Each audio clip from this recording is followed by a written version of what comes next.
Hey guys, so today's the first episode of a series that I've been wanting to create for a long time. And it's about the people who shape the holes, that kind of create the things that we climb on.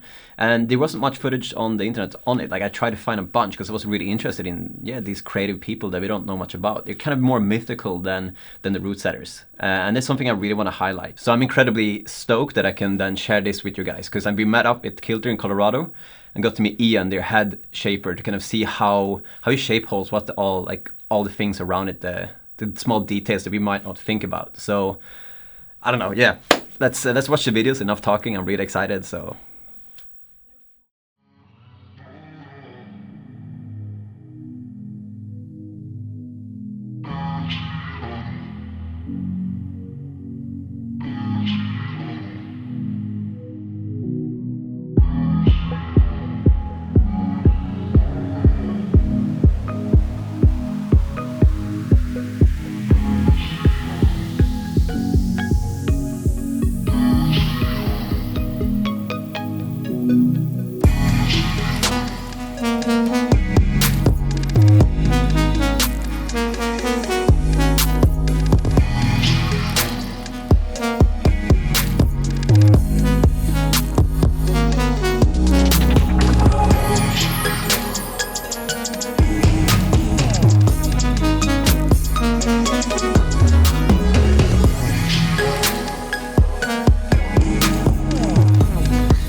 my name's Ian, and I'm the head designer for Kilter.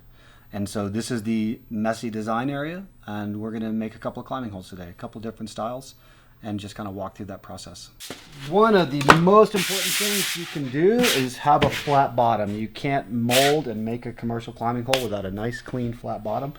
So grip tape, which is like skateboard tape, is a great little surface for making it flat. And you want to make sure your table's nice and flat. And this classic, there's a little nick right there. We got to get rid of that. Where's my saw blade? So we've got a big piece like that. Yeah, I prefer to take that off,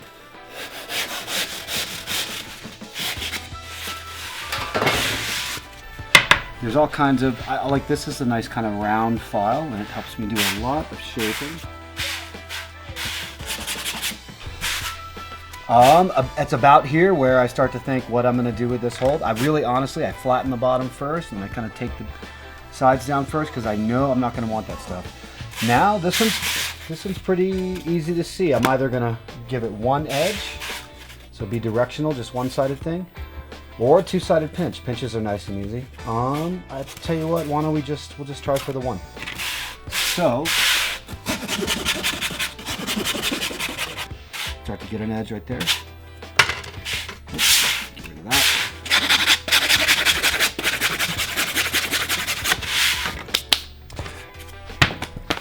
These little sandpaper sponges are super useful for cleaning stuff up. It's quite a mess still. There's a lot of lines on that. A little smoother. I'm really picky about any kind of little bumps and little ridges, things that I didn't want to be there. One of the best things you can do is get a real directional light, right? Because you want to move the light around, and your shadows like this are what help you find all the messy parts. There's more than one shaper who should go out and buy one of these lamps this week. You know who you are. So I've been shaping since 1991, I think, which I thought was the longest, but Ty Foose and Louis Anderson have me beat by a couple of years. I took a few years off and did not shape, but I've been back at it for about 5 years now. I think probably the two most important things, probably the two first most important things to me in climbing holds is the comfort, is the ergonomics, that it's a comfortable hold, and then maybe how it looks. I mean, people talk a lot about holds being too fancy. We talk a lot about that. Holds being sometimes too fancy, too much going on. you could have a lot going on. You can have a lot of lines, a lot of patterns, whatever, as long as you just don't cross that line into being uncomfortable.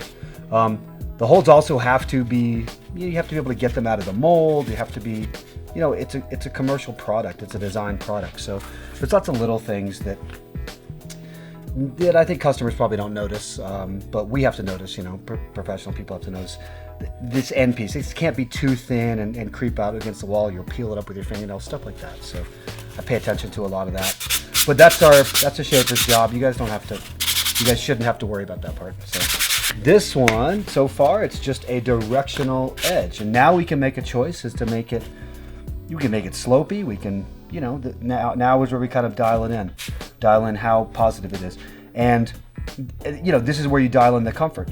You can only make it, you know, it has to be tall enough. If you want to make it very in-cut, you have to have enough material there to make sure that it's still comfortable, right? So right now it's a pretty safe, flat hold.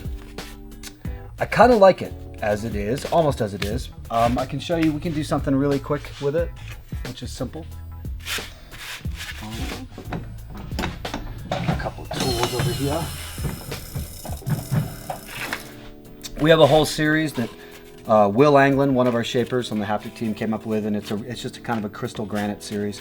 So we'll take something like this, it's nice and simple, and we take a Dremel. A lot of people use these.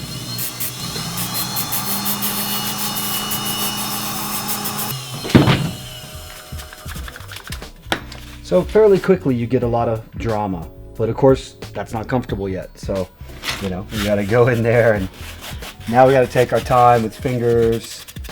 Absolutely every millimeter you have to check, because it only takes one tiny little spike to ruin a hold. I found years ago that if I leave any part of the hold undone, I will, when I'm using it in the gym, I will grab that part every damn time somehow. It's magic. So there's something really special about climbing holds. If you just think of it in terms of sculpture, yeah, we're getting there. It's getting kind of pretty. If you just think in terms of sculpture, there's no people don't interact with sculpture the way we do with climbing, right? So there's no sculpture that you're trying to climb over and you're emotionally attached to. How do you grab this thing, and how do you stand on it? How do you move past it, right? That doesn't happen in fine art. So with this, to me, it is both fine art, and then it's this playful piece that people interact with all around the world, which I think that's pretty priceless. I think that's probably what keeps me so interested in shaping this stuff. So there you go. We'll do a little more cleaning, just a nice fine sponge. Just make sure that, to me, cleanliness is so important. If I want this section to be smooth, this needs to be very smooth. Like right now, I don't know if you can see, but you know, it's just a little rough in there. It's not great yet. So keep cleaning. This is about clean enough.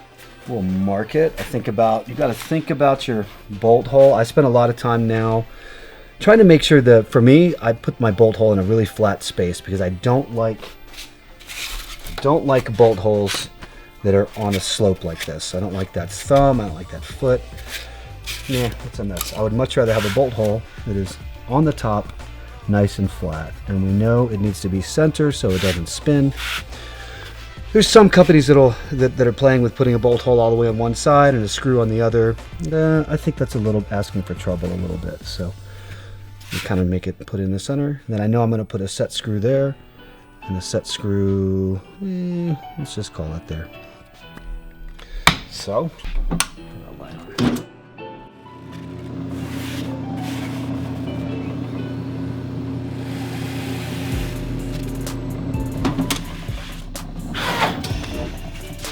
we'll put some little inserts in there, and so those are our set screws. This is a pretty fast style, right? But that took, I don't know, would we do that in 10 minutes? You know, but that's a pretty simple one. I let a lot of stuff sit. That's why if you look, that's why we have so many shelves, so much stuff. Those are all full of holds. Those are holds in the back. Those shelves are holds. And I work on a lot of different styles at once, right? So there's sandstone, there's the granite, there's incredibly smooth stuff like these ones. Jeremy Ho and I have been working on these. And Jeremy and I have been working on this style for over a year.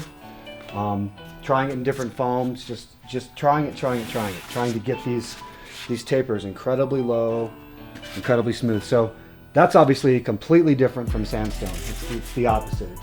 It's very smooth, very simple. And the shelves have everything in it. It has all these different styles. So two things keep stacking things up. I like to put stuff aside and come back to it and make sure it still feels the same later. And then we like to have our sets uniform. So 5 holds, 10 holds, 20 holds, always in these sets. So a lot of these things on these shelves, there's 8 that I like, and there's 2 that I don't, or there's 7, or there's 9. So a lot of times I'm just kind of waiting until I come up with that last couple of holds, and then put them in the set, and then okay, now I like it. Now it goes out. It means you have to have a lot of space, but I think it's how we get. I think it's how. I like every hold that we make. We don't release anything that I'm not sure about. So that's how we do it. Yeah, so we just did this one, which is a pretty standard clean hold with a little bit of pattern on one side. It's about right. It's a touch boring, but it's pretty close. It's close enough for now. This foam is a different foam. It's a little slower. It's better for very simple shapes. If you have a sloper, you can have a much more aggressive texture, and you need a more aggressive texture, right? Because it's a sloping section. If you take that same texture that works for a sloper, that helps you stick to a sloper, and you wrap that in an in cut, that's not great. That's how we jump for something and we tear flaps open on our skin. So that's basically the rule. The more in cut it is, the smoother we're making it, and then when it's slopey, we make it stickier. This piece, this should be, if I'm lucky, this is a nice fast hold. We'll see.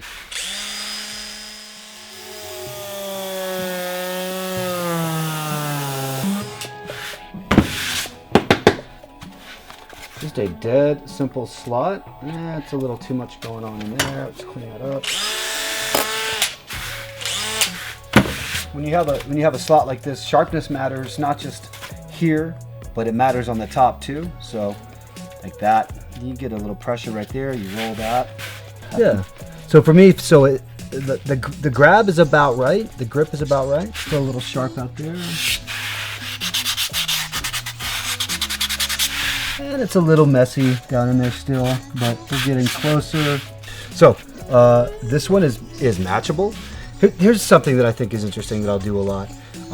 If I do have a hold that's matchable, I'll have one section be a little bit better, right? So it's a little variation, because to me, this is an example of when you're shaping, how we're also course setting. We're really, if you're being a responsible shaper, you should be thinking about course setting kind of the whole time, or a lot of the time. So right here, there's only one really good spot for 1 or 2 fingers. So if it's a matchable hold, if you're going to force that match, that's more like outside. It's more interesting. You're having to start to choose your fingers. It's not just throw all 4 fingers in and they're all the same. No, we're having to start to make those choices. And those subtle choices, that's so much a part of rock climbing, right? So shapers are trying to think about that. We're trying to lay that out. So when you guys notice that stuff, it's probably, hopefully it's on purpose on the holds, So to me, that's interesting beta.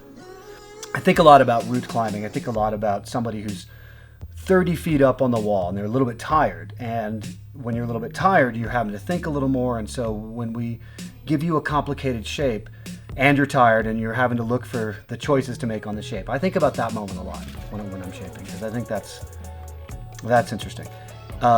If you make it too technical and too much, that's no good. There's some zone in there that I think comes from kind of years of experience and knowing how to make it technical and fun, and not too technical and not fun. So we're just always trying to dial that in. So this one is about right. Okay, so we have pretty close to a hold.